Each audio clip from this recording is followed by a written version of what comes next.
Game number 1 in the grand final of the Go4Heroes Monthly Final, ladies and gentlemen, between CLG and Crystal Hots, who actually impressed in the semifinals quite a bit. CLG with a ban currently on Illidan, the only true Donger, or at least they're currently looking at it. Once again, I'm joined by AntiHero, and the two of us were actually quite impressed by Crystal Hots in the semis, and I'm very curious to see how they can now perform against an established and strong team like the Polish CLG. Yeah, we saw Crystal already playing on that map with Stitches, and we talked about it a lot, Zorg being a really good player here. And we see CLG going for the standard, let's ban Illidan and pick up Tassada kind of strategy, going into the double support lineup quite early. They mixed it up as well at some time and only played Tassada as a solo support here. And Crystal just denying the Sonya lineup and picking the Muradin away as well. Do you like Muradin here? I really feel, I mean, of course, Muradin is amazing. Let's not sell him short here or anything. But I would have expected them to immediately jump on the chance to pick Kel'Thas. Pick the Sonya, pick the Kel'Thas. You have great AoE on the Shrine. I guess Muradin gives you presence on the Shrine as well, and is in that sense very, very strong with it. But I really expected them to go into a Kel'Thas. I think they could have also picked up on the Kel'Thas, but they maybe consider that CLG might look forward into picking a Thrall, and if you already picked a Muradin, you kind of counter Thrall a little bit already with your CC, attack speed reduction, and all that stuff. And I feel if CLG would have picked Thrall and Muradin, they would have had a really strong setup already. But it's always kind of, you have to think about, do you want to win the Shrine phases? Do you want to win the team fights? And stuff like that. This map is really complex when it goes about having the AoE, etc. And we see Tychus, a really interesting choice there. We saw it already by Nika today. And we see Kel'Thas getting picked here, which is what we talked about quite a lot already, a really strong pickup due to his AoE here. You're definitely right that there's quite a few ways of how you can approach Infernal Shrine, so I like that you actually talked about that a bit.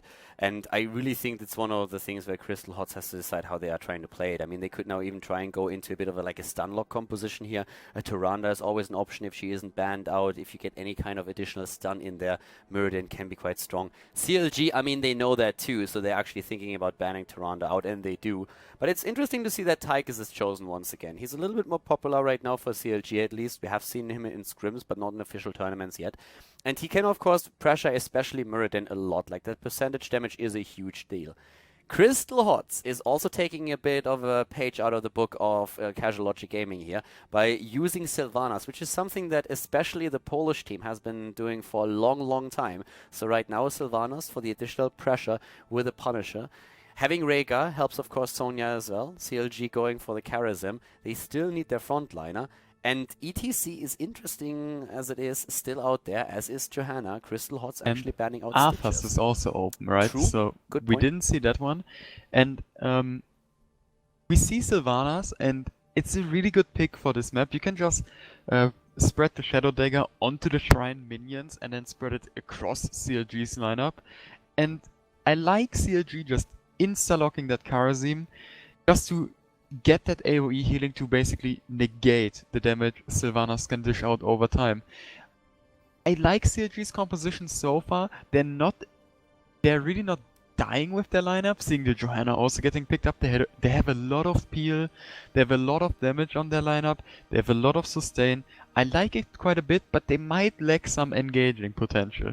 I mean, there's the Blessed Shield and there's the Force Wall, but besides that you also maybe have the Gravity Labs, but you really don't have that hard engage like you would have, let's say, with a Sonya Leap or with the Muradin just jumping in and Stormbolting and the Sylvanas Wailing Arrow on the other side.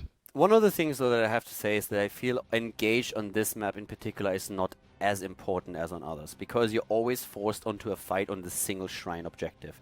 Like, you never end up in a situation, where there are suddenly 2 temples spawning, like on Sky Temple, where you have, multiple altars, like on Towers of Doom. So you're always forced on this one point on the map, and I really feel that helps you if you're lacking a bit of engage. But I agree, they have definitely a situation where this is going to be a little bit more tricky for them. Conviction on level 7 could help with Johanna closing the distance. But in this particular setup, Johanna with Knight takes pawn is going to give them wave clear. On the Shrine itself, of course, the talent doesn't really do anything anymore. That was changed by Blizzard in the past. But you can still clump those minions that Kel'Thas and Tassada get all of the damage out. I like CLG's setup in the sense that they have a lot of wave clear. They have definitely the AoE damage that they need to do a lot of work already on the objective. In a straight-up fight, like Johanna should also be really kept alive for them quite a lot.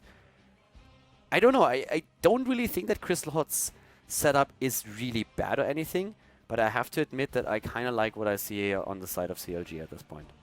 I like both team setups. I like Sonya and Rega in combination. You have that lightning shield with the whirlwind where you can just whirlwind down the shrine minions, and also you have the Sylvana spread. Li Ming, we already talked about it earlier. She is a good hero, but on that map she loses a little bit of value because her spells just hit the minions most of the times and you don't get that poke damage you want. Also you play against double support and against Tassadar, which can just shield one guy and prevent him from dying, so Li Ming doesn't get her resets. So it will be a quite interesting game, and I feel like CLG might have the little bit stronger lineup for this map. I have to say, I mean, like, the thing is, like, we've been talking about this actually a lot since we have seen the map a lot today as well. I have to repeat myself. I feel that on this map, Lunara is the better choice over Li Ming. On any other map, I would have said Li Ming is great for this setup, but Lunara against this setup, you talked about the lack of engage that we have for CLG. What is CLG going to do if Lunara is being played here? Yes, Charism can heal out a lot of the poison damage, but there's a lot to follow up that damage as well. So maybe they feel that they need Li Ming to really get the additional... she gets a bit of wave clear with the Calamity too. I would have liked the Lunara. She gives you a lot of utility for the minions on the shrines as is. Charism, of course, can really help against that, but especially with Johanna at the front being the one hero that can't really just close the gap that easily, it feels like the poke damage can do a lot, even with a Charism Tassadar behind her.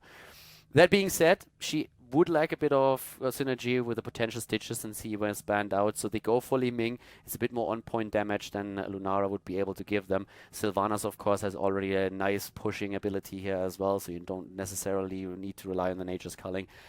As is, both of the teams with a very solid setup for our first game in the best of 3 series. So guys, let's jump in right away and see which team is going to take the lead here on Infernal Shrines.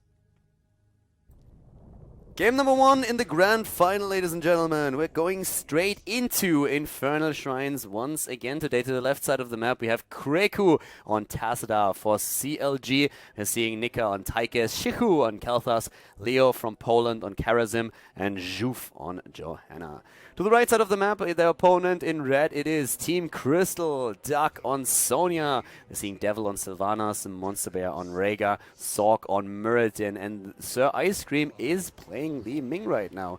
So that should be a fun match between the two teams here. We have already on level 1 a few adjustments compared to earlier builds that both teams have chosen here, especially when we're looking at Sylvanas right now going into the overflowing quiver. We've actually seen a lot of paralysis here already today. And I'm, of course, casting once again with AntiHero. Oh, nice trap at the top. I like it. Oh.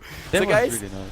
in case that you don't really know what happened right now, it's if you play with the Sylvanas, what oftentimes is going on is that one of the teams decides to move on to a lane and burst the tower down.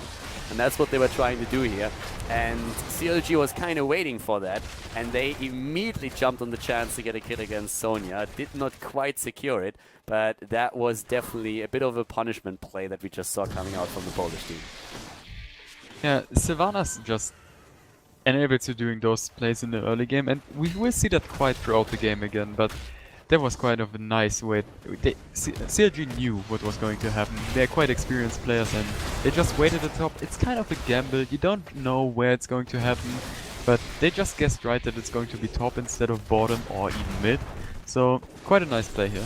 I also like that Nika is going for that same build on Taikes again. This is a build that we've already seen in one of the earlier games where he used the hero.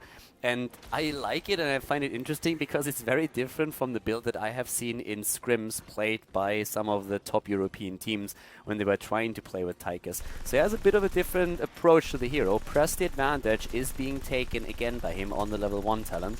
And I think it's actually pretty cool. I like that we see a bit more Taikes, even though it's both times from the same team, but maybe he's going to make a bit more of an appearance in the European scene now. Yeah, we saw Taikes getting picked up in the other regions a lot already, and we saw actually press the advantage a lot, but Johanna at the bottom getting caught here, getting body blocked. And taken down. She's dead. Nice heal on Li Ming. And that was actually very well escaped. Can they even follow it up with a second kill? Nah, not quite likely, especially with both of the supports still at the bot lane here. But it was a pretty cool kill early on already for Team Crystal, so a very solid start for them into this game. Top lane pressure still with Nika versus Duck, and now on 4, the bigger they are, the bonus damage on the minigun even. Yep, liking this quite a bit, what we're seeing right now. Focused attack, we see the Lost Soul, Shrine is active, teams are both on level 4, and we're gonna head straight into the battle for the first Punisher. This is gonna be quite an interesting battle. I do not know which team should win in the end. It feels like that the team of CLG has a lot more poke and they can clear out the minions from a distance more than the team of Crystal can. But Crystal can pressure the opponents with Murden stun, with the Spear of Sonya, but they do find themselves in quite an odd spot right now. That was a very nice jump on Zork, by the way. There was a moment before that Gravity Lapse would have hit, and that would have locked Murden down hard. Now they are on the temple, on the shrine as is, trying to take a bit of a lead here. Nice damage by Li Ming against Shihu. Kel'Thas is now currently very low and has to be healed by Leo from Korea. Job well done thus far, but also we are seeing Sylvanas pressuring the waves back, and that is starting to take a bit on a toll on the blue team. I like it. Crystal Hots is playing a solid game here. If you would have asked me before the tournament, I would have not given them a chance at all to even end up in the finals. But right now, they're playing a very solid match here. They impress, but they lose Muradin and they lose Rhaegar. Just as I say it, the Polish team turns around and gets a double kill. And we saw quite a nice job by Shifu there, dishing out the damage, doing what he needs to do with his Kel'Thas. And now we see that CLG can secure the shrine here, getting the Arcane Punisher. And I mean, they do not have the Sylvanas, it's on the other side, but they still can get a little bit of XP. I would like to see them move down towards the bottom already, so it does not seem like they will lose it. They only need 9 more, and with Kel'Thas it's always easy to get at least some of them, especially with Johanna as well, who can pull the minions together so he gets a nice setup. But Shifu getting engaged by Zork here. Yeah, engaged hard, by the way. Shifu is down. The Punisher still lost, but they get the kill. They might get another one if they actually keep at it. Juve is barely able to get between the opponent and, in this case, Karazim. Punisher is already jumping around like a bunny on speed, trying to go straight for the backline here. Zork is waiting for a straight to activate, but here's the Storm. Kassada has to move back, dodges the Storm Bolt with a quick evasive movement here, but once again it's a 5 versus 4 and Nika starting to pressure them in. There's Arcane Sentries everywhere. He jumps away from the Punisher. Like, they are in complete disarray. This is chaos that we're seeing. Everybody is just trying to get to safety somehow. CLG just hoping for the Arcane Sentries to do their damage, and actually Crystal trying to recall it, just sacrificing Rhaegar here, and maybe Duck as well. Sonya is trying to escape, trying to get a kill, like she doesn't really know what she's doing. 2 heroes are dead, Rhaegar and Sonya, they both fall. And that was a very awkward situation. Nika is just laughing. He's just like, what the hell is going on here? I mean, it's ending up in a perfect scenario for them. They get not only the wall, but they're also about to take down the fort. But think about the scenario here. They move top, they kill Kel'Thas, Punisher jumps in, drives a wedge between the team and the saving structures, and then they cannot retreat without moving through the Punisher. Which also, to add insult to injury, is an Arcane Punisher. So that's like Arcane Sentries everywhere, and the entire thing turns against them. Now a kill against Muradin, whereas Kel'Thas dies at the same time at the top. This game is getting a bit out of hand right now. I think the political correct term for that one is Clown Fiesta. I'm not really sure, but it seems like level 10 are going to be soon. I would like to see Tychus pick up the Odin here. We were talking about the laser drill, but Odin on this map, you can just throw those spells in there, just dishing out the damage with the rockets, etc. And you can just secure those shrine minions. You can poke Li Ming from a distance, even with your auto attacks. You gain quite a lot of auto attack range. I would like to see Nika picking that up, but I feel like he might go for the laser drill again. And at the top we see just Johanna and Sonya doing their thing, and for now the game gets a little bit stale, but level 10s are approaching for CLG here, and level 10 is a bit further away for the side of Crystal here, and the next Punisher should be up soon. Yep, 7s are of course now also in with the quarterback. We have Khaldor's Embrace taken on Tassa, saving heroes since 2015. Same time now with the also 7-sided strike taken and the drill, the Draken laser drill. We have that 10 that you've just been talking about, AntiHero. And they don't really care about that shrine just yet. They just simply push through the mid lane once again. There's a camp at the bot lane that they have to deal with eventually. But for now, they don't really have a lot of problems since we still lack that heroic ability on the side of Crystal Hots. And in kills, it's 5 against 3, by the way. But yeah, that camp at the bot lane is starting to get some really nice value for the red team and starting to pressure one of those towers quite a bit. Crystal Hots will just try to sacrifice that shrine to get some XP and pressure the other side of the map. They already realized they're behind in the skeletons, they cannot really fight there because the position is already taken by CLG here, so they decide to go with the Sylvanas. She can use her trade quite nicely to deep-push here, and even the dive at the top maybe against Nika here. Yeah, they're going deep and they... Oh wow, he actually blocked it with his ult. He still dies though, and they are going to get the value of the fort. Still at the bottom of the map, we have a Punisher about to be claimed by the blue team. They're going to get it done, but at the top lane, one fort is already down and they are pressuring in even more. They also have that camp, still keep that in mind. They could even try to force them to a TP by going maybe for that wall of the keep. I mean, eventually that's not going to work out, but they need to go to the bot lane first to defend here. So they got their fort already. Overall, it's going to be a great trade for them if they just manage to save the fort at the bottom of the map. I would have liked Crystal to just put Sonya and Sylvanas at the top, force the recall and then have 3 people on the bottom defending the Punisher. If you put that Sylvanas and Sonya against Tassadar only, Tassadar will not do a whole lot and you will at least get the wall. And you saw, out of those moves, just going top and getting the fort already, that they kind of secured them an even footing. Now that the Punisher did a little bit of work, they're a little bit behind, maybe half a level, but that's not too much. Level 13s are approaching soon, and it's a really, really good talent here for this team of Crystal Hots. I have to admit that I'm quite impressed by Crystal Hots. I mean, I know a few of the players, but a lot of these guys I've never heard of. And they play a very solid game here today. They are in the final right now against CLG, and they play a very even game against them, against a very experienced Polish team that has been playing together for quite some time. Some of these players date back as far to the early days of the Alpha, so very impressive here what we're seeing from them right now. I mean, they also had LAN experience and played some of the major LAN events already, so they're quite experienced, so they're not no easy opponents, and as you already mentioned, Crystal is doing a nice show here. Yeah, I really like it. We need more teams like that that really stick together for quite some time, that pop up in the scene and really start to make a play for the top. At this point, level 13 is something that they still need though to really contest, and we have again that trade happening between bot lane and mid lane this time. And that Sylvanas is of course always the biggest asset that we're having on the side of the red team. And they have the level 13 now as well, which gives us the Windrunner. We have after Calamity also the Illusionist taken, and as I was trying to highlight already a bit earlier here, Kel'Thas going straight into the Fission Bomb right now for the extra radius increase, and the Spay and Pray for Tychus for the extra range. So range is actually like a pretty big deal at this point, trying to stay safe, trying to stay in the back, trying to get the damage spread. 14, still a slight lead here for CLG, but now we have a fight on even talents again, where another shrine is spawning up at the top, and both of the teams don't have a fort there, so it means that both of the teams are fighting on eye level, since there is no well either for the lane sustain. The shrine at the top, as you already mentioned, no forts remaining at the top. It might already result in getting a keep for either team. Like Punisher with Sylvanas here might secure a whole lot, and yeah, it really could tell a whole different story for either team who wins this one. Yeah, and we actually saw trading cooldowns here. Blessed Shield cooldown traded for the Wailing Arrow to make sure that Mirrodin is able to survive.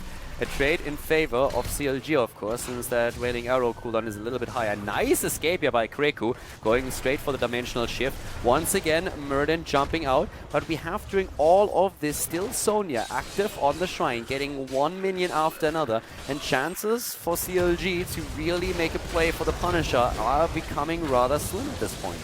CLG should back off a little bit. Kreku really blew his cooldowns. He's low on HP. Even though it's Tassadar, you should really not try to force it.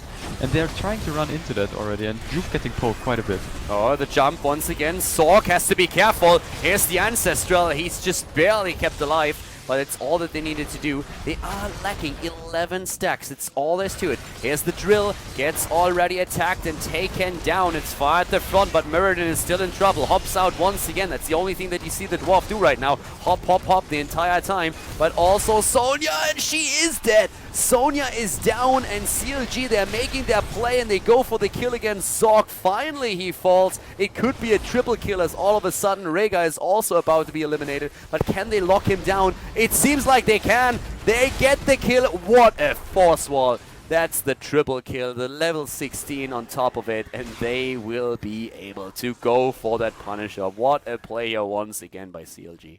Rico and his walls, he's definitely making Mexico pay for those, and I mean they even... The Trump jokes! Alright, that caught me off guard, dude, like...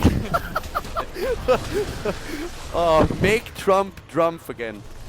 So they even secure themselves the skeletons on the top now, even though Sonya already secured themselves 29 of those, and getting the Frozen Punisher, having the 1 level lead, they will try to go for the keep. I don't really think they will take it down in the end. They might want to get another good force wall, maybe even put down a Phoenix and maybe try to zone and getting another 7-sided strike again. We saw that combination by Leo and Kreku a whole lot today already, and they've been quite on point most of the times.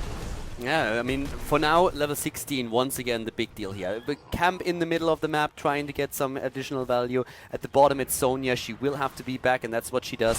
She was, of course, trying to get the extra experience so that they get the extra talent. But right now, they are running into a massive problem here up at the top. That Punisher means business. And they are so... If they get rooted at some point in lockdown, then always CLG could try and capitalize on it.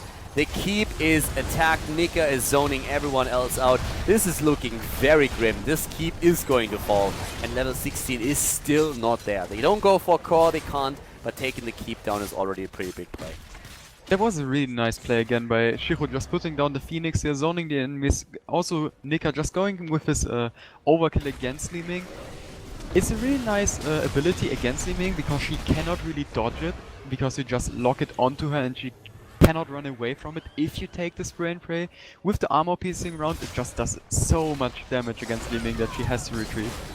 Yeah, well, for now we have 16 versus 16 talents. Johanna is dead. That's the play that they need to pull off. And that's actually something that they did against their earlier opponents already in the previous matches, in the semi-final, in the later stages. They did amazing stuff, and we could see that now once again. They have a 5 versus 4 situation on the map. They can steal a few of the camps away. There's still a Khaldor camp at the bottom of the map that they might be able to go for.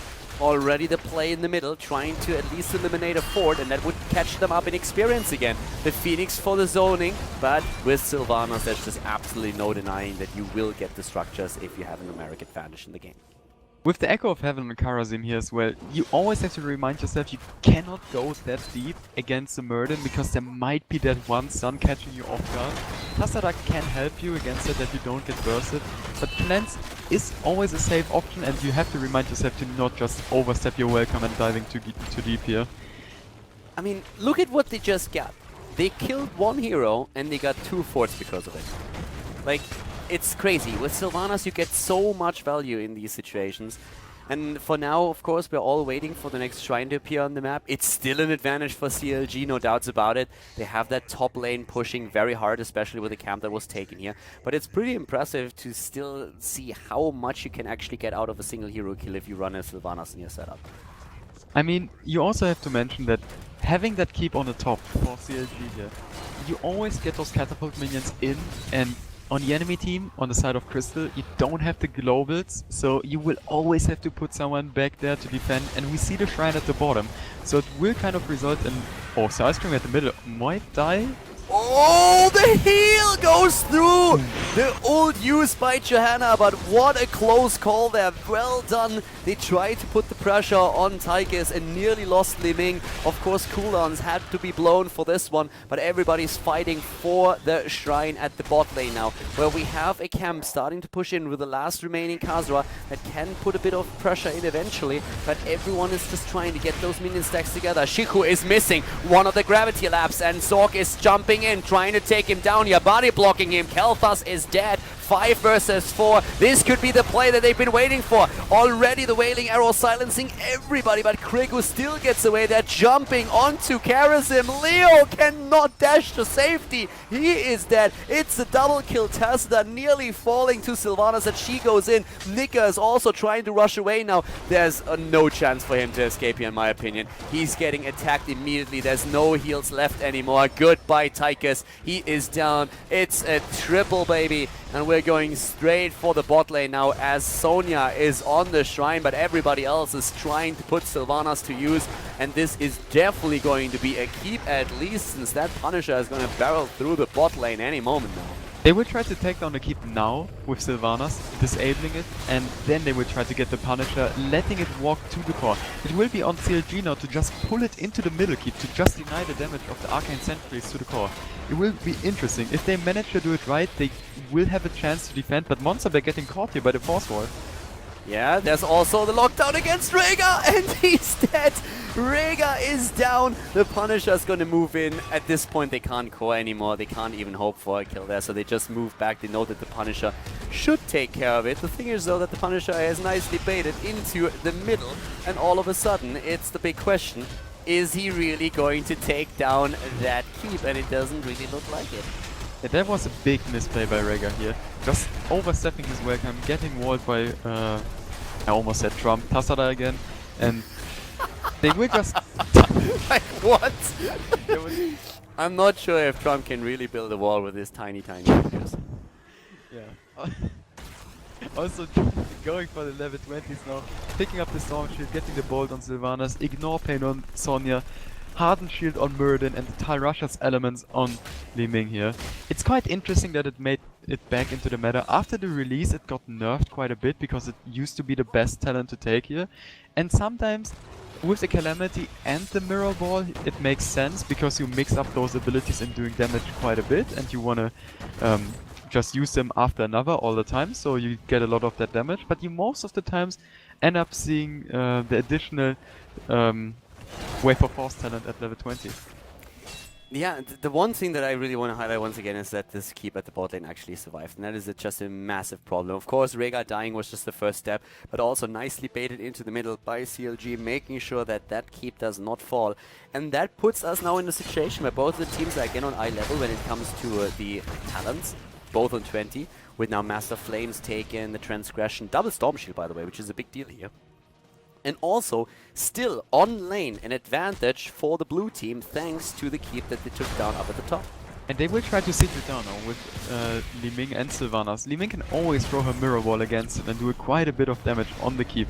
It's quite greedy, they might get walled again, but they also clear the solid walls just to get a bigger angle on damaging the keep. Also taking down the well here just to deny the additional sustain here. And the Shrine at the top is a really good thing for Crystal Hots to happen here, because they lack a keep at the top, so the minions pushing at the top might get cleared while doing the shrine here.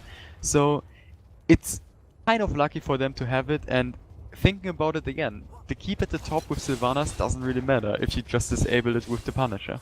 Yeah, I mean, for now, this is really, like, there's basically two sides to the metal here. It helps you in prolonged fights that you can clear the waves, so you are not getting pressured at the top lane. The disadvantage is that if you lose the Punisher, then there's a good chance that you're going to lose the game, because you are having your opponent push straight for core with all there is. But at least for the long sustainable fight, you have the advantage that you can just like move down a little bit, take a wave down, and then take the pressure off your own your own core, of course. This is what really matters. Oh my god, the damage on the Li Ming again. Really well done. She really gets the shots in this game, much more than I thought she would be able Nika to do. going for the play. Devil, on the other hand, nearly falling here from Nika. Yeah, as you already just pointed out, they really tried to lock him down. Really nice play by Nika here. Just with those additional overkill talents on level 13 and 16, he's a machine. He's just single target damage of doom right now. He's at 57,000 damage. Li Ming has 73k, but Nika, at least with his Tiger, is the top damage dealer for his own team. Both of the teams, by the way, not really doing too much when it comes to the minions right now. They are all just trying to go for a kill, because they know if they get one kill in, then they win the Punisher here on the top. And Li Ming with all that poke, I mean, Kreku is getting hit by one volley, and he nearly he drops half the HP. Shichu! And that's the end of that. No palm, and therefore no way to save him. Only the transgression here, and they are trying to follow it up with kill after kill. There's the transgression being used. He's solo. He has to dash away. He's trying to. He can't. The cooldown is there. It's a double kill. They try to go for Kreku now too. Prescience is triggering. Can he actually escape it? It doesn't really look like he can. A triple kill, and this is once again Crystal Hot starting to pressure in. They're starting to move to the bottom. Yeah, they actually do. Go for core? I don't think they can. Looking at Tychus, he still has the additional focusing diodes on level 20, but it's kind of risky. Keltas is also respawning. I think they just want to take down the keep. They can take down the keep and then still go for the Punisher, I suppose. Yeah, but I don't feel they can really go for core anymore, or can they? I mean, it's 10 seconds. They will try. It's greedy, but I think they can do it if they do it correct. There's the drill. The laser behind already, so it doesn't get focused on, so it can do a lot of damage here. Focusing on Sonya already.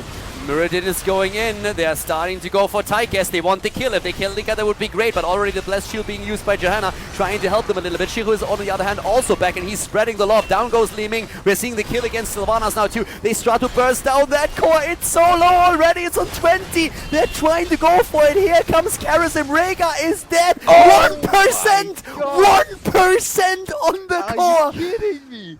The Fnatic moment! Unbelievable! They have 1% on the core, and the transgression on Karazim just blows them to pieces. No way. Holy cow. That 1% core. It was going to be close. We knew it beforehand, but man, 1%. I thought halfway through that Crystal would have it, and they definitely would have deserved to win that game with their performance so far, but in the end it's just CLG going to win the game. Wow. Oh, what a game. Absolutely crazy. That is game. They have nothing left. The GG already called as we are seeing the victory of CLG. Unbelievable. Yeah, Latvo boys. Easy game. Kidding and joking around here a little bit, but that was a very close call. They nearly lost it, but they turned it around. The 1% core successfully taking down Crystal Hots in the first game of the best of 3 series here at the Grand Final. GG and well played.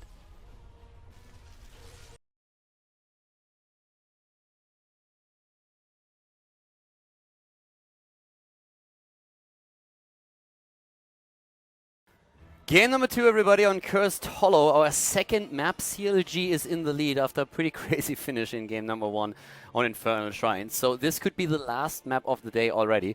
Crystal Hots with a ban on Zul, actually, on Cursed Hollow. And CLG, they are not wasting any time. They ban out Kalthus immediately.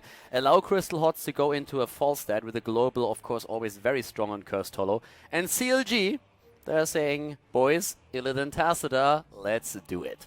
They don't even waste time, they just insta-lock those 2 heroes. A really nice synergy. Crystal Hots just picking away the Rhaegar, going for the ETC. Very, very early ETC priority. Yeah, ETC is considered a counter against Illidan. Sometimes you can just mosh pit the backline or just mosh pit the Illidan itself and have those kind of shenanigans. But oftentimes, if you just miss the mosh pit or it gets interrupted, ETC feels lackluster against Illidan. You can peel a bit, but there are heroes like Muradin or Arthas who can just do the job better. Abathur also banned out now, and that leaves us with an opportunity for CLG to go into an Uther, into a Karazim for their heals if they want to. They can delay that, of course. Don't have to do that early. So Sonya is banned, and that's actually like this is one of those reactions that you oftentimes expect out of a team that faces an Illidan, that they go into a Sonya, since she is able to put a lot of pressure on Illidan. But right now, Sonya is banned out. Abathur is something that Crystal Hots was apparently a bit of afraid of. Oftentimes we have these Tacita combos, but with an Abathur, not really all that often. It's more likely that you either pick Tacita or Abathur, but not both of them together. We've seen both, but it's not really the most common strategy here. CLG have the pick on Muradin that helps them in several ways. First of all, they take Reverberation away from Crystal Hots, who at this point could have still gone into a double front line, and they also have their first interrupt against the ETC Mosh Pit, which is going to be important then later on. But it's for me personally, it's really interesting to see what they're going to go for now when it comes down to the range damage. Are they going to pick Li Ming here? Are we going to see like Lunara for poke? What do you think would be their best option in the setup? Mentioned both of my favorites for this composition. Lunara is kind of good because Illidan creates space for Lunara, and Lunara, she can keep up with Illidan. Not too much, because he can always jump, right? But she does have that little bit of extra movement speed, which enables her to just chase with Illidan. Also, if Illidan gets focused, guess who's not getting focused? Yes, Lunara. So she can dish out a whole lot of damage here. Going with Sylvanas, that's kind of the old Gamers 2 background, where you just go for Sylvanas with the silence, with the Wailing Arrow, and then let Illidan jump in and just straight up dive your opponent. It's also good against the ETC here to just deny the Mosh Pit potential. And Muradin also does that, just stunning out the Mosh Pit here. Yeah, like, do you think they were a bit afraid of Crystal Hots picking Sylvanas? I mean, they showed already in previous games that they are one of those teams willing to play Sylvanas more than other European teams. And against Illidan, that silence is going to be great. So they have now a situation in which they pick Sylvanas away from the opponent. They have an additional interrupt against ETC. And they have the silence for themselves to really hard engage with Illidan.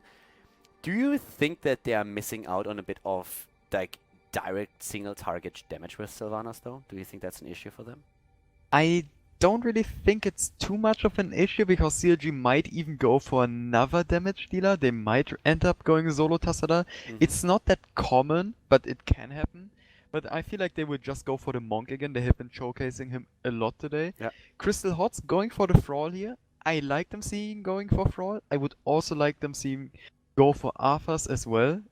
And just rock that super heavy frontline here to just protect the forset to dish out the damage, and then just have Arthas just peel for his backline. Thrall doing the damage against Illidan as well. Just giving the attack speed buff to Thrall and Arthas as well with his passive. So that could be quite a nice synergy there, but I feel like they would try to go for a more standard approach and pick up the Vala here. I would have also liked to see like Vala and Arthas, but they do go for the Kazim. Like picking him away and playing him melee style? They struggled a little bit at the end, and they just swapped around between 3 heroes here.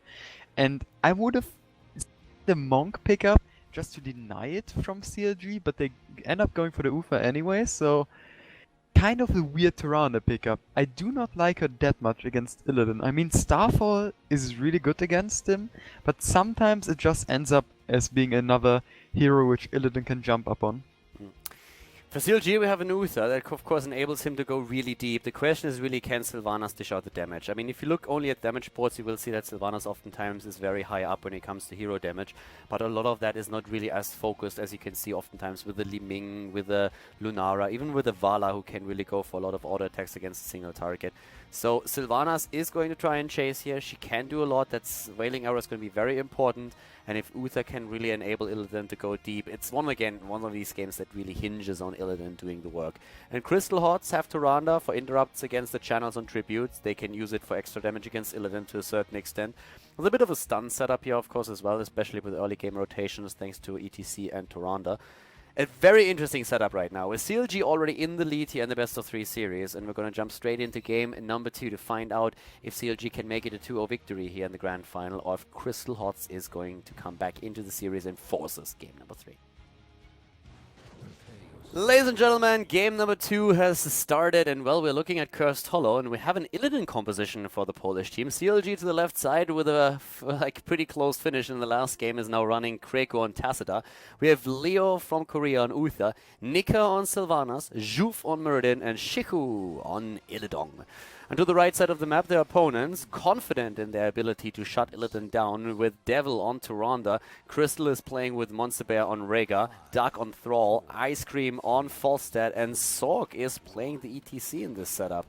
Already the BM being called as the Tyrande Owl travels over the map and tries to unhorse them here, but I don't think that Tyrande minds too much. Already on Rega, by the way, as a level 1 talent, the Lightning Bond taken, and yeah, we're going to look at a very interesting game here with already the engage potentially, but for now, Kreku, is he going to be able to run away there? There's the stun and the kill! Already Crystal with the first kill against CLG. I mean, the level 1 kills don't really matter too much, but it's just like that mentality game, just taking you down already at level 1, making you feel bad for your performance. But it doesn't really matter a whole lot in terms of experience or rotations, especially on a map like Khaldor, which is so big that you don't really rotate a whole lot.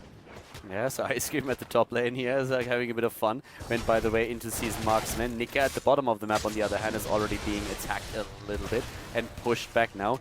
Illidan at least got some value at the top lane against Forster. Nothing like too crazy, but he could jump out of the bush, as you might have seen with the hit point bar, and was able to dish out a bit of damage. When it comes to the talents, we have Paralysis taken for Sylvanas once again on level 1. Illidan going for the Immolation and putting a lot of pressure already onto Ice Cream. So Forster has to be incredibly careful right now.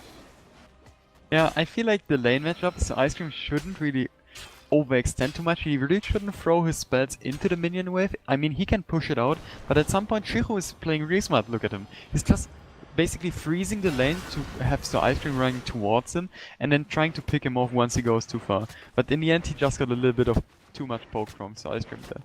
Yeah, the problem with Shihu is if he goes too deep, he's going to end up in the tower range, and that's a massive issue for him, since he's going to take a lot of damage. That happened a bit earlier already. For now, we're seeing also, by the way, Empower for Tyrande. I want to highlight it again. She is a double setup that they are running here, but this time going actually for Empower over the potential Rangers mark, which so far has been a dominant talent for a lot of the Tyrande players that we've seen today, going for a bit of a hybrid. Yeah, she will still end up for going to the Pierce and the Ranger build in the end, and that's a really quite popular build, especially on this map. And mention just fast, Duck on his Thrall is trying to take down the siege camp here, trying to get a little bit more of siege done, but unlucky for his team that the Tribute spawns down at the bottom and it might get just killed up by the Sylvanas in the end. Yeah, they went through the entire wall now and they are trying to go for the Tribute. Forster can fly down, but Shihu actually TP'd back, so at this point they don't really know what's happening. So Ice Cream at the top is still waiting here where the Tribute channel has started. Both of the teams are now on level 4, which means that we have Friend or Foe taken for Illidan. We are seeing With the Wind for Sylvanas, and have at the same time the mana cost reduction for the Chain Heal for Rega, and also the Static Shield for Falstad as Illidan starts to jump in. Falstad is still at the top, securing a bit of extra experience, but it also means that the Tribute ends up in the hands of the blue team, who are now also easily deep pushing the bot lane siege camp. CLG was just making the right moves, just zoning the enemies away, just making them not able to interrupt anymore. Only Tyrande was able to interrupt with the Owl and the Lunar Flare, but they just zoned Thrall away who could just use his Lightning, they zoned Rega away who could use his Totem with the Lightning Shield. So they just did the right thing to make Fawcett not able to soak too much, and this is what we're gonna see throughout the entire game. Them trying to force the objective fast enough that Fawcett cannot use his global pressure on the map itself. Yeah, and so far it works out for them. I mean, not only are they at the same amount of experience. Oh, Thrall down here against Nika, misses the Wolf. Greco is there with a shield. Level 7 is just around the corner, so he can finally use Color's Embrace to make sure that they are getting those preloads. But so far, the Illidan comp is actually looking pretty strong. Usually it's a bit weaker in the earlier stages of the game, but at this point right now, they are looking very good. They have the same amount of experience, they have the additional Tribute, it takes a bit of pressure away from them as well in the later stages. Shihu also took the camp at a very nice time so that they can combine it with that Tribute and the fight for it, and everybody is rotating in. Even though, granted, Nika and Kreku are a bit late on the rotation, but so is also Tyrande. Riho and Juve trying to go behind enemy lines and trying to go for some sneaky play here, maybe on the Ice Cream. Yeah, but he just goes back. He decides to not dive too deep here, and it's kind of the same thing again. Fawcett can just go to the top again, just deny a little bit. Even though it's a smaller distance, still his flight is just faster than running there by foot or flying on his Griffin. A nice attempt to zone here, and well, we have the potential kill against ETC as Illidan jumps in, and well, you just don't run away from Illidan. Down goes ETC, that's kill number 1 for CLG. They also get the tribute, which is the second one now. Even a double channel to make sure that if Tyrande hits the owl, it's only going to hit one of them, and they will still be able to get it. So we have a slight lead in experience for a few seconds on the side of the red team, but CLG already catching up with that. Bot lane is being pressured, nothing too much. Leo is already there, ready to take the experience on the wave. Very solid position still for CLG. I think Crystal Hot is kind of having an identity crisis. What are they going to try with their team here? Are they trying to defend and the tributes and stall them out? Are they trying to soak with the EXP at the same time? Are they trying to fight here? They always do some half-hearted plays. ETC going in there, just getting caught by the Illidan in the end. And all those things should really happen if you have a decisive call there. And those deaths matter in the end. They just stack up all the time over the course of the game, and they really should try to figure out what the game plan is going to be like. Juve jumped the owl at the top to activate his trade still. Nika is moving away, but they went through another wall. And the big issue, of course, would be if they are able to hit level 10 when the tribute is on the map. If that happens for CLG, that would be a bit of a disaster for the opponent, because right now that would mean curse, but it's happening a little bit before that. This is one of those that you have to fight for, and that's before level 10 hits, so this is actually starting to become a bit tricky, especially since we have Karla's Embrace, Protective Shield, also the Cleanse chosen. For Illidan, this is already a pretty sweet setup. They are not even trying to go for it with everything that they have. They are going for level 10 first, and they reach it thanks to Illidan, the mid lane soaking. So now there's level 10 versus level 9. They're going deep for the potential kill already. The stun against Draga. Nika goes in, silences, and tries to secure it. This is it right here. Level 10 now for both of the teams. That will allow so Ice Cream to go for Mighty Gust if they need to. But the kill against Rhaegar already secures from the tribute, and that is going to be a curse against the red team in this game on Cursed Hollow. Crystal Hot should have just decided to drop the tribute. They're trying to not fight for it. Letting the enemies get the curse with level 10, you have 10. You can just go for a fight afterwards and trying to win the fight. And Earthquake. Yes, Earthquake and Starfall. So Ice Cream surviving! Oh my god! The heal, but what about Duck? He's alone between 5 heroes. There's absolutely no way. But he gets the counter kill. Oh my god, he takes Tooth on Tacita. That was great. That hammering was pretty nice. Yeah, really well done. Like, in this case, it's a 1-for-1 trade. Curse is still up, of course. Illidan is already doing his thing down to the bottom of the map.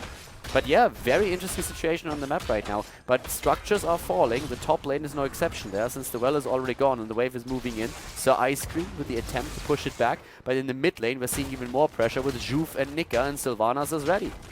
I mean, losing the structures is a big deal, but they don't really lose a whole lot of experience.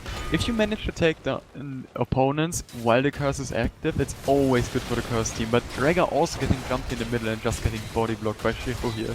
Yeah. And those deaths are really the one they shouldn't get. They need to just soak the lanes. Like, if you look at the top now, Forza is just soaking while the enemy team isn't. Thrall is soaking the bottom while the enemy team isn't. So they just get more experience in total from the minion waves.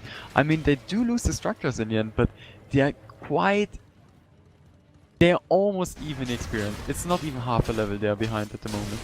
Yeah, structural advantage is there. There's the owl though now. Can they go for it? Falstad could of course always fly in. There is the cleanse available, keep that in mind. So they could try and zone them out. This is a bit of a risky move that we're seeing because Rhaegar is already back. They can't even go for it. I mean, there's ETC already. They have to back up. That's quite a bit of wasted time that we have on there right now. Juve almost getting the pick off on the Ice Cream there. The Ice Cream almost face-checked it, both with the Murden in it. But yeah, going for a boss against ETC with the Mosh Pit, and even if you think about it, the Earthquake. If you fight against choke point, then Earthquake just massively slows down your entire team. You shouldn't really walk into the Starfall either, so yeah, it's a really risky spot to fight in for the team of CLG here. It's actually a very interesting game that we're seeing. As you already pointed out a bit earlier, we are seeing both of the teams roughly on the same amount of experience. It's just a slight advantage that we have for CLG. But in structures, that's a different matter. The question is that really going to come into play? If they get bossed, for example, the bosses are going to go for the keeps directly. That's a really big deal. The distance to safety is also much bigger right now for the red team. So that can be a huge problem once that we have those fights turning against them. if they dominate these battles, it's not going to be an issue for them. But now level 13 talent has been reached. Camps are now about to be taken again with a nimble defender after the reflexive block for Illidan, going full defense here. Windrunner, spell shield on Uther even. Uther not going for a shrink ray in this setup. He could have gone for that against Thrall, but he decided that spell shield is going to be the more important talent for him in this case. Yeah, I also would like to see if the tribute spawns on the left side of the map, there's no chance for Crystal to take the tribute unless they manage to take one guy out immediately. The wells are just being intact for the side of CLG here, so longer sustained fights might end up in the favor of CLG when they can just take the wells down. And they know that they are getting spotted at the boss here, so I think that kind of smells like a bait here to just force them into a fight. Yeah, the one thing is they control vision very nicely, CLG that is. They lost the watchtower at the bottom right now, but even before that they controlled the vision extremely well. Now it's 14 against 13 in talents. Falstad is going to fly down in a moment, but there's already the attempt to channel. Owl of course is going to hit. Leo is starting the channel again. Falstad is not flying down. They give it up. They say it's the first tribute. We don't need it. Falstad can push the top lane a bit. And they are apparently trying to close that small gap that we have in experience to make sure that level 16 is not becoming a problem for them. We don't really see that they have the position. This attempt against the boss this time can be successful though. I think this time they're in time. They have to pass it out with the Oracle and there's no way to actually go for it. Crystal was just too far away and CLG just noticed it and they just went for it in the end and just took down the boss. And while it's not the greatest advantage to take one boss, if you manage to claim the boss on the other side of the map and claim both bosses, this is a really big advantage. So Ice Cream being really low and being spotted at the top. No! Can he fly? Oh, yes, he gets away! Maybe, no. Oh, he flew far. Juve maybe even would have taken him down if Fawcett wouldn't have flown so far. This is going to be really interesting right now. Boss taken, but 2 heroes still at the bottom. You can't leave that boss alone. And there's also another tribute. Zorg is there. They leave the boss at the bot lane. They're not going to be there in time. They have to fight before that. Thrall isn't there. Great force wall. They go for it. Gust has been used. They know that. They steal the boss away. And now it's again another keep that is being pressured. The boss at the bot lane going through the wall already, opening things up completely. The one at the top is even stronger since at 11 minutes. You of course make that little jump, so they can't leave this one alone, but the fight is already starting. There's the Earthquake, Ancestral Healing, ETC with the Mosh Pit attempt interrupted already, and Illidong is on the move with the Divine Shield starting to jump in, dodges the stun, moves away again. ETC is once again on the hunt. Shiku gets a double shield, is surviving. Boss is at the top already, trying to go through the wall as they're still fighting here for the tribute. Mighty Gust had to be used once again. Nika is isolated from the rest of the team. Here's the stun, but not hitting anybody. Nika is still dying though, but Sork is also about to fall, and this time they should be able to follow it up. Illidan is also on the hunt, but Illidan is taken down actually. They are taking everyone down here. The ETC is dead, but so is Muradin. Only Kratos survives. It's an entire team wipe, but the boss is still there, trying to go through the keep, not going to be able to take it down. What a fight though by Crystal Hots. Yeah, there was some insane team fighting place there. And Duck with the Earthquake, you could really see it working well against Illidan. Just keeping him at bay, and ETC with the Mosh Pit as well, just locking them down, forcing the early cooldown, just the early Divine Shield as well, and just the sustain in the end was just better, and the coordination, it just felt that CLG just didn't synergize as well in the end, and the Illidan pickoff was just so big. If Illidan manages to get another shield of Tassadar, he will just wreck everything. Yeah, not only that, but Illidan also going a bit too deep there. I mean, the rest of the team was really focusing on taking ETC down and trying to survive in the backline, and Illidan went just way too far to the right. Shihu apparently didn't really see what was happening to the left, so he was completely alone for a moment, and it really looked like they could just secure the kill against ETC and then turn against the rest of the team and try to just hunt down the stragglers. That didn't work out for them though, so they lost the entire team. They are behind in experience. From a structural point of view, they have still the upper hand though, and that is a big deal now.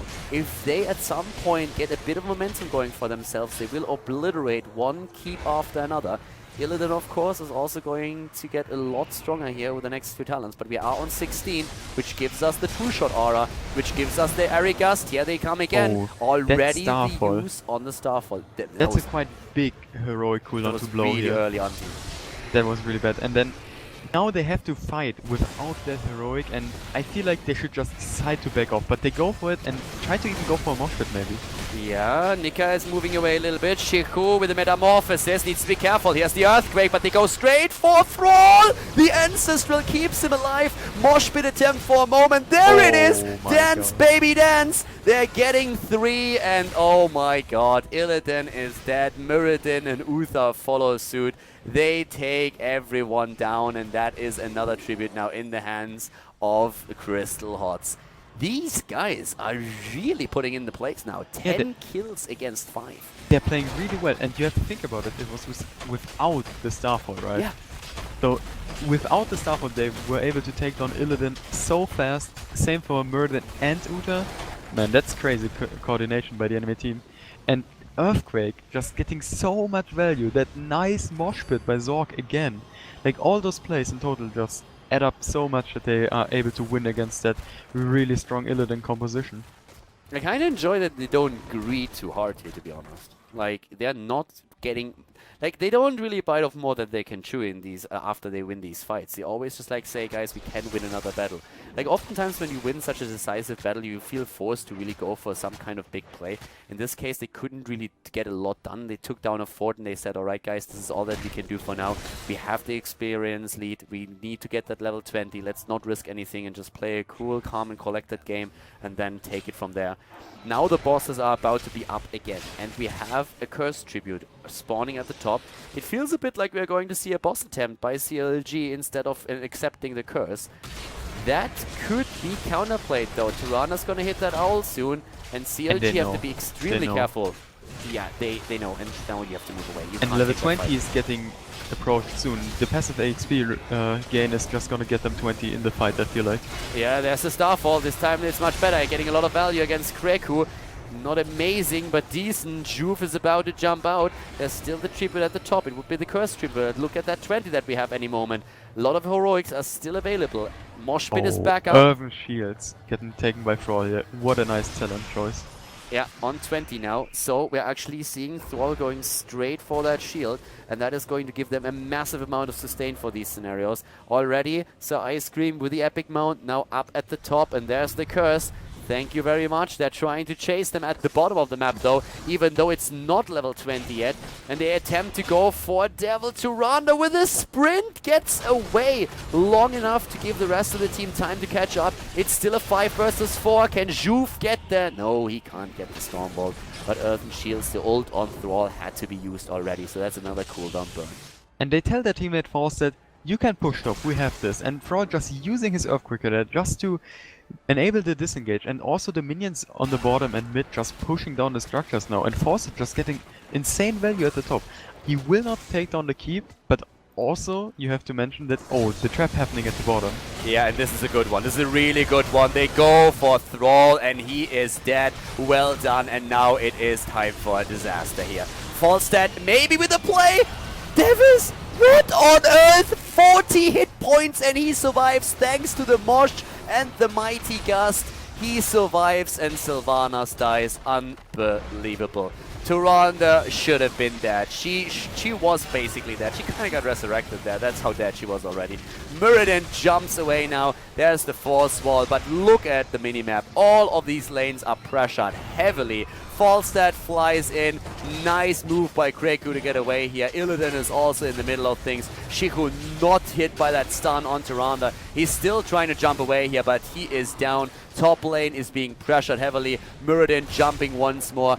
Cooldown on Falstad is going to be ready in a little bit. He might even be able to get another kill here. But for now, they are alright, but just taking down Muradin. Top wall has been eliminated. And now we're seeing Crystal move through the bot lane, taking down the first keep. They are playing an exceptional game here. They also do not try to risk it against the core. I mean, Illidan on a 30-second death timer is not too the highest, so they just decide to go back, take the boss now. With the boss, which we run towards the core, they can maybe even end the game. And ETC just stalling a little bit and trying to keep them at bay so they just can do the boss again, but I do not see CLG getting this one. Yeah. Especially with the Earth Shield just getting dropped on. on I the mean, boss even itself. with Illidan reviving, the only way how you could end up in that fight with Illidan playing a part is if you would have gone for the hunt instead of like Metamorphosis, and that's not gonna happen, yeah?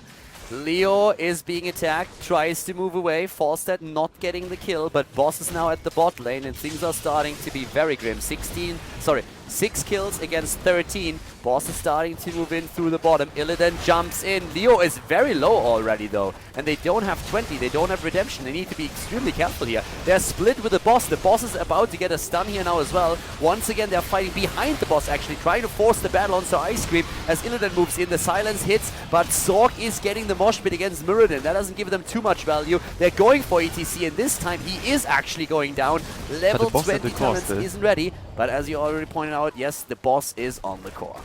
So CLG has to retreat. I feel like if the boss wasn't there, Illidan would just give chase and just try to hunt some people down. But now the boss will get a few percentages off the core. It's not too bad.